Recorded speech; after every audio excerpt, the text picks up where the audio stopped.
way the Brotherhood Sister Soul started was with an idea. The two young men shared who had grown up together in uptown New York City. We were in college together, myself and my childhood friend, Jason Warwin, and we started working on the south side of Providence, helping a group of young men who were very deep into gang life, drug life, not attending school, and we started an intensive mentoring program with them called the Brotherhood. And it was a program based on giving and providing a sense of history, Pan-African and Latino history, and then future leadership development. We came back to New York City and we founded the Brotherhood here in New York. We started it at Jason's alma mater in East Harlem, Central Park East Secondary School at the time. We expanded our 2 focus issues to 10 focus issues, and we started working with groups of young Black and Latin men in the city, creating a rites of passage program that was called the Brotherhood, that was about exposing them to their history, getting them to become critical thinkers, and creating an environment where they would learn what they needed to learn to not only achieve in life and survive the conditions they were facing, but to excel and to become successful in their own right, so that they would develop those skills on their own. My life before, I'm the youngest in my family of 7, and none of them graduated high school. 2 of my older brothers, 3 of them has been incarcerated a couple of times. 1 of them was deported, for a lot of robbery, and he's now in prison over there for murder.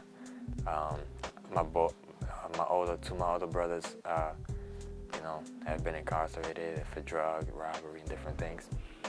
So my mother was going through a lot. She raised us by herself, I kind of gravitated towards the streets and, just, some activities, just getting into, maybe selling this, selling that. 9th grade, I, started drinking a lot. Started drinking in school. I used to be the one taking that bottle in my back pocket, Mad Dog, Alizé when they came out, To me, I guess it was like just to feel, just to feel good. It wasn't like to drink to get drunk. It was just more to drink to not feel depressed, or to drink to not feel useless. One of my biggest challenges growing up was actually finishing school. I was a good kid in school. I had all the right grades. I just had no interest in school. Some had to do with just the school I went to, from the teachers not having control of the class, from kids just doing whatever they wanted to do, and nobody really said anything. So I just was like, whatever. At a certain point in time, you could say that a childhood ends for certain people before they hit double digits.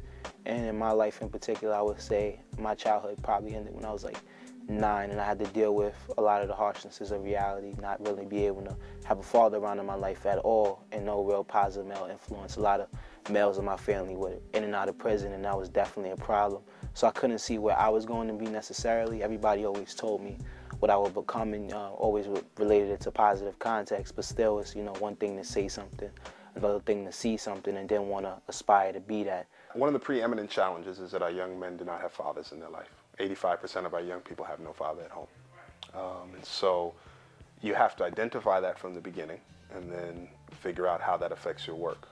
And so I think when we were younger, we were really kind of older brothers to the members, because we're much closer in age. As we've gotten older, I think for some, maybe we've become more of a father figure, but initially it was more that older brother figure. So we were playing an older brother role, knowing that we were maybe the direct male elder in their life. I feel that if nobody is taking the time out to listen to, an estranged youth, for lack of better words, then they're gonna, gravitate towards somebody who's gonna listen to them, to their story or to their problem or whatever the case may be.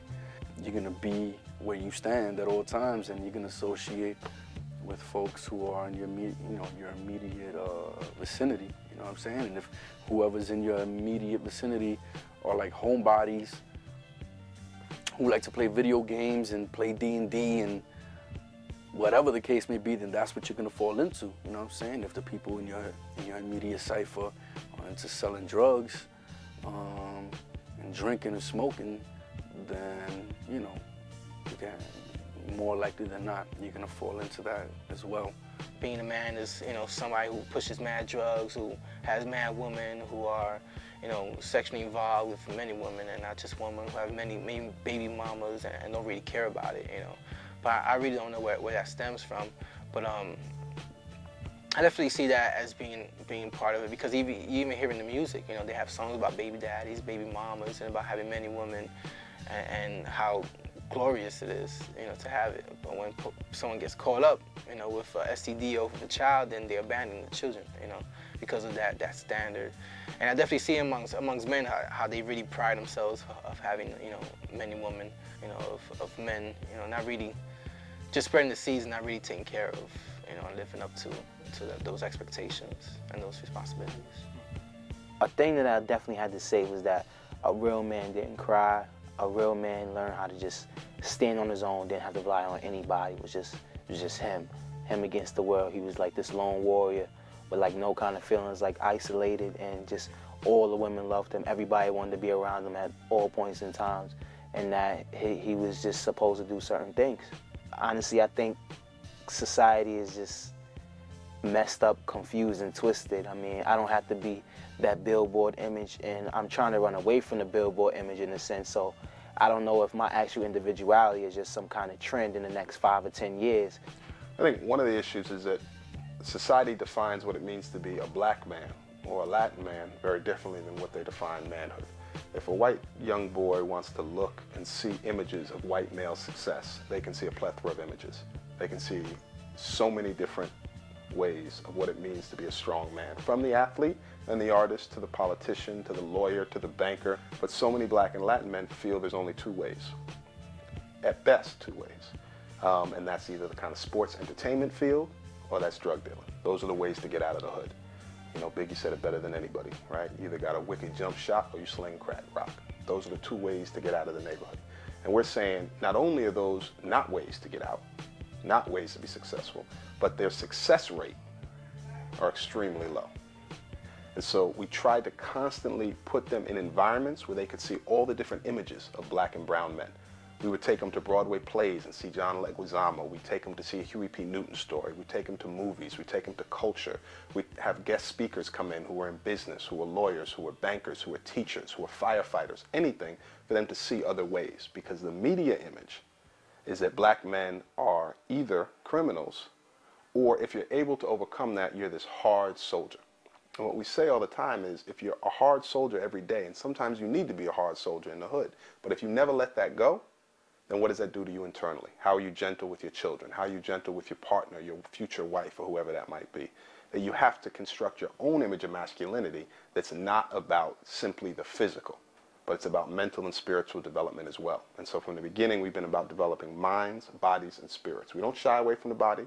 We want them to be strong, to be able to take care of themselves, but you have to develop your mind and your spirit as well. Otherwise, you're not a whole person. And so we're trying to contradict what society says black and brown men are supposed to be, and also flip some of these images. If we're supposed to be violent, and that's the idea, what's more violent than the war in Iraq?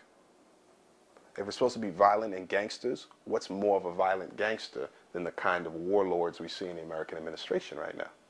So don't for a second think that violence is a black or brown problem. Violence is an American phenomenon. Violence is something that is a problem throughout this country. And so don't take that on to you as an individual because you're black and brown. Realize it's a male problem. It's a problem with patriarchy. And so now once we can set that aside, now you can develop aside from that and not feel like society is telling you that you have to be violent and aggressive, because that's not who you are.